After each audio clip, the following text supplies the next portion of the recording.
দেখেন আমার পছন্দের একটা সবজি কাটতে বসেছি। বলেন তো এটা কি? এটা অনেকেই চিনেন আবার অনেকেই চিনবেন না।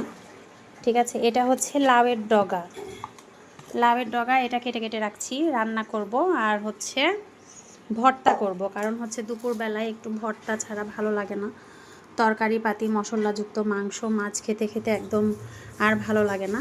তো এই যে পাতাগুলা দেখছেন, এই পাতাগুলা দিয়ে সিদ্ধ করে ভর্তা করব। আমি এখনও দুপুরের খাবার খাইনি। এই যে কচি কচি লাউ দেখেন কতগুলা নিয়ে বসেছি। এখন এগুলা কেটে বেছে সুন্দর করে ধুয়ে রান্না করব আর হচ্ছে ভর্তা করব। তো লাউয়ের পাতার ভর্তা আপনারা কে কে খান অবশ্যই আমাকে বলবেন। এই পাতার ভর্তা যারা একবার খেয়েছেন বারবার খাবেন, গরম ভাতের সাথে খুবই ভালো লাগে। এই যে পাতা, আমি তো ভর্তা পাগল মানুষ। আমি খেতে বসলে আমার টেবিলে ভর্তা ভাজি শাক সবজি না থাকলে একদমই ভালো লাগে না।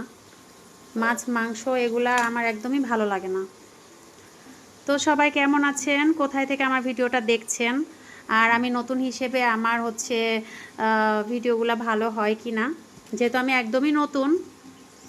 তো সবাই আমার পাশে থাকবেন ভালোবাসা দিয়ে। যার যার ভালোবাসা লাগবে আমাকে বলবেন, আমি সবার পরিবার থেকে ঘুরে আসব।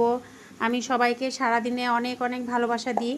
যতক্ষণ আমি অনলাইনে থাকি সবার পরিবারে ঘুরে আসি, সবাইকে সাপোর্ট করে আসি। আশা করব আপনারা সবাই আমাকে ভালোবাসা দিবেন, সাপোর্ট করে পাশে থাকবেন।